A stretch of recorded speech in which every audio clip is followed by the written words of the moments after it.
Welcome in. Feel free to send me a challenge.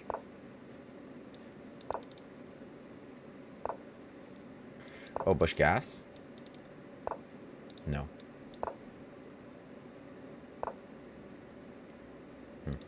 Alright. I gave him a lot of opportunities to take the pawn.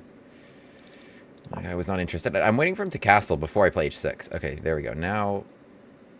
Well, okay. There's actually a couple things I want here. So let's play h6. I want him to go here. Right? So... Now, let's start with rook e8.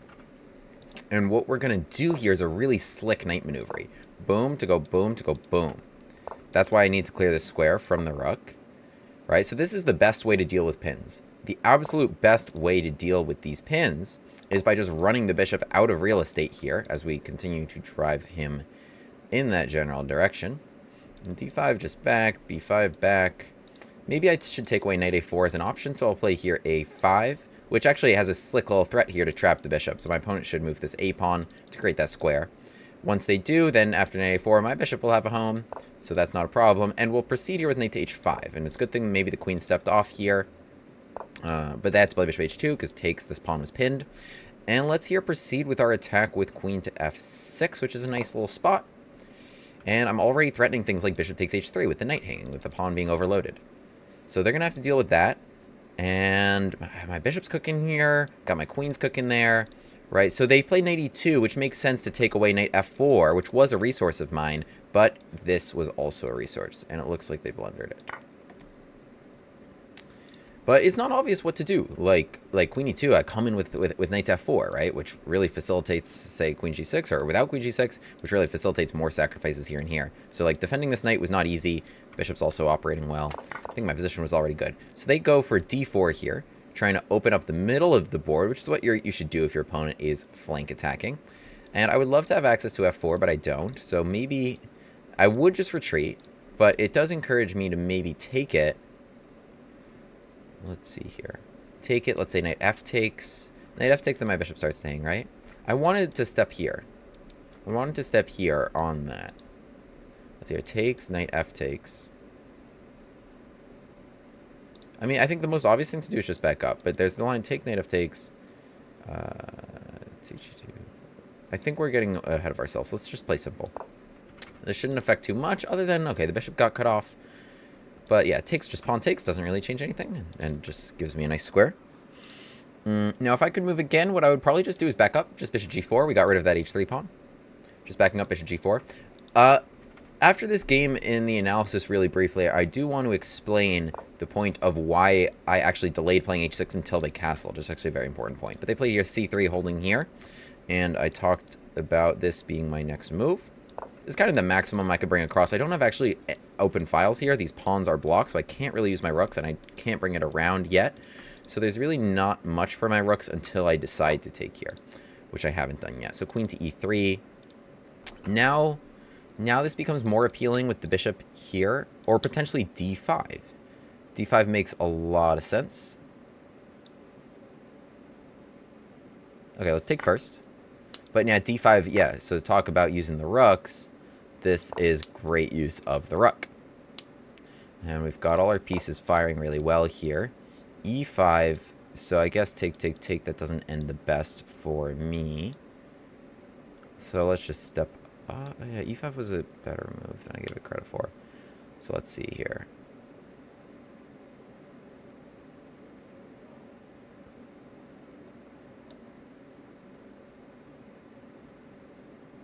Yeah, here. Okay, bishop d3. And maybe something there. Alright, I guess we're just up a pawn. Let's look for c5 as a breakthrough. My opponent found some good defensive resources here.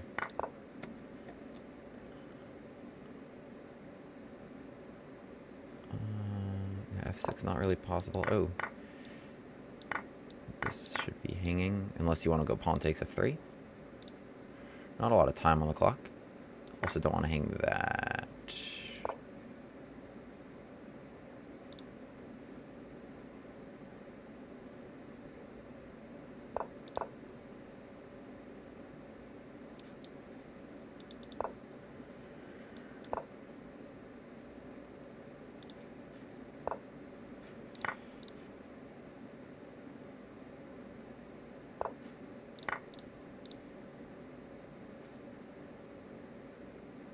good here, just not on the clock. Because I have bishop takes e5 check at the end of this line.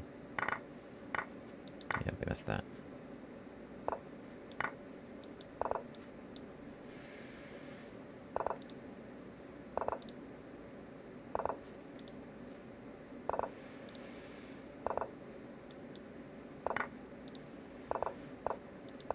Nope, not right.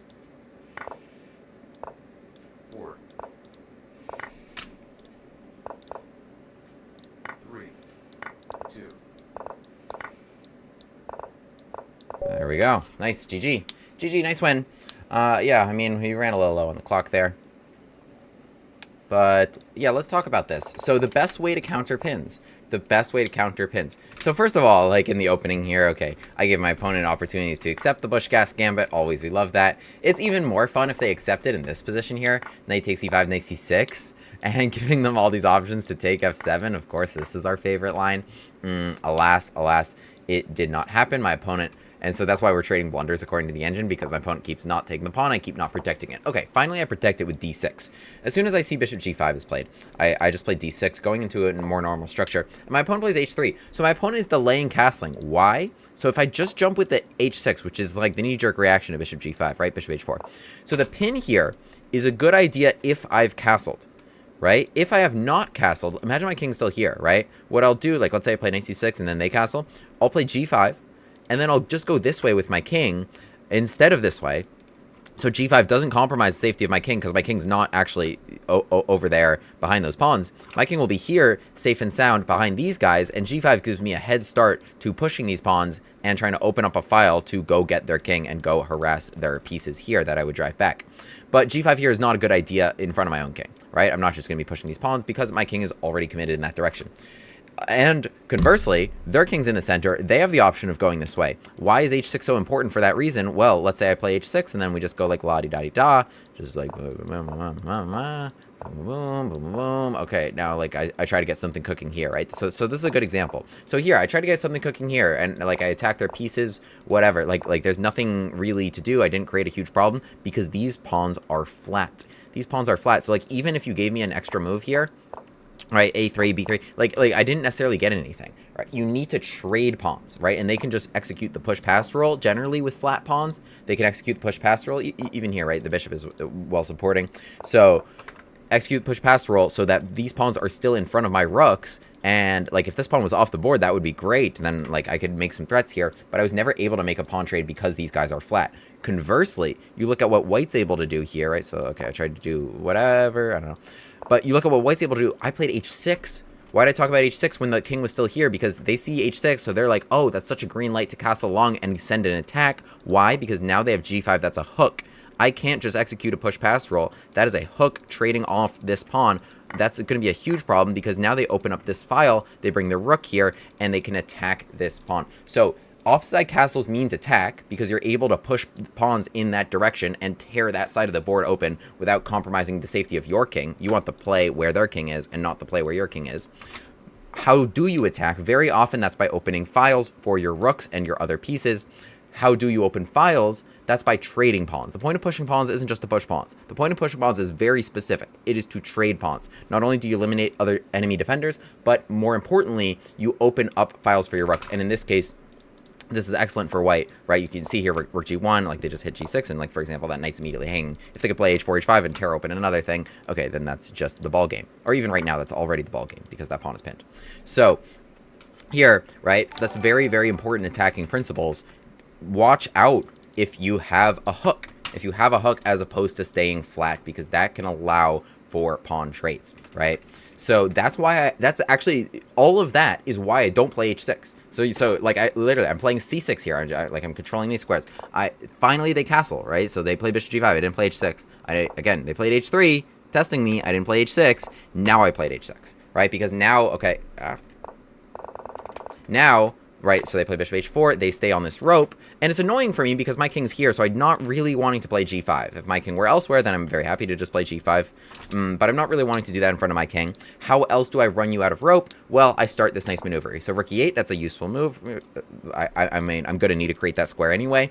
I'm fighting against d4, it takes with pressure on e4, so my opponent's doing stuff like knight c3. Now I start my maneuvering. right? So how do I run the bishop out of rope? It is this knight maneuver. Boom, boom, boom, boom.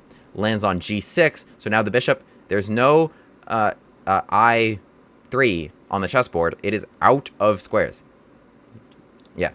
So bishop to g3, knight, and yeah, okay, I throw an a5 here, threatening to trap the bishop because I don't want to deal with knight a4 here, which, I decided this guy would be useful. So I play your a5, a3, had to be played, so that b5, the bishop is not out of squares. And now we proceed with knight to h5. Now we proceed to knight to h5. So this already starts a really nice attack, and I already quite like black's position. So they had to play something like bishop to h2. Okay, the engine was recommending king to h2, but that's a harder move. Bishop to h2. I mean, already just seeing that the bishop's not hanging, the bishop is hanging, was already a nice find for white. And now after queen to f6, I mean, we've got a lot of threats. Knight e2, like they hung bishop takes h3, but honestly, it might have been a good thing that they hung it because it's hard to recommend something for white defending this knight anyway. And after knight to f4 with queen g6 ideas, hitting here, all this stuff. This is already looking not so great. But they play your knight to e2 and let me take it and then play d4. So they're fighting back in the middle of the board, which is what you should do against a flank attack. You want to tear up in the middle. So I say no thank you. They play c3. I just back up. Bishop g4. This is already -4 position, by the way. This is already literally -4 position. Yes, I'll get to viewer challenges in a moment here. So my brilliant idea of takes and d5, opening the rook here, actually ended up not being so brilliant because of my opponent's really nice find of e5, which I didn't really realize they could do because I thought like, oh, like the bishop's hanging and then this will just be a queen trade. But of course they just take a rook, which is more valuable than a bishop if we do that and trade queens like so. So that's not the right idea. Potentially, could I have gone d5 first?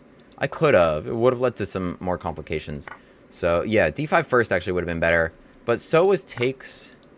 This was a good idea. Trade and knight h4. And there's actually no way to defend this pawn. So it's kind of interesting here. Check. This is brutal. This is just so many pawns are hanging for white. Anyway, in the game here, yeah, I took d5, e5. Okay, so here I'm just up a pawn without really any attack anymore because they achieved this strong pawn chain in the middle. And so, okay, but I mean, we figured things out here.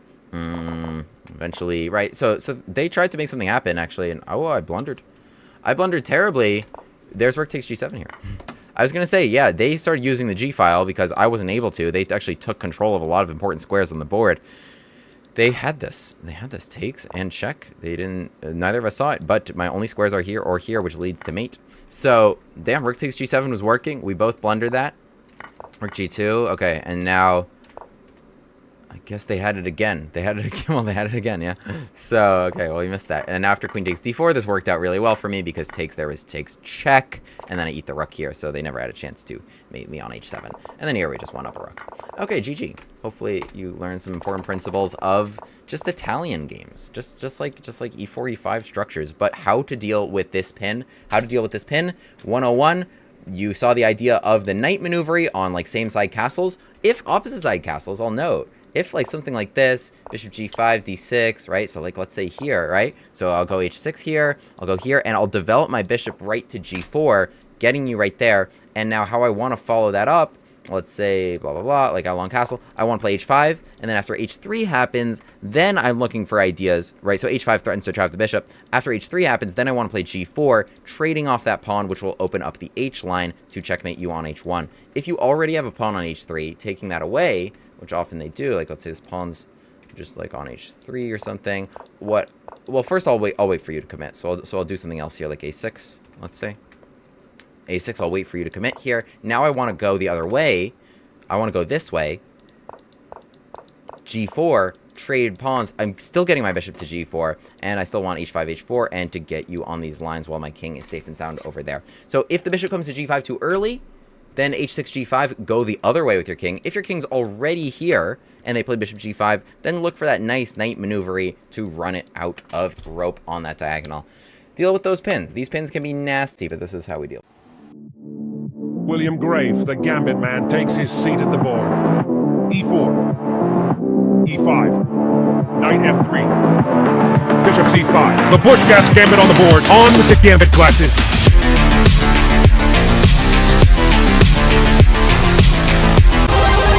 Hero pawn unlocked!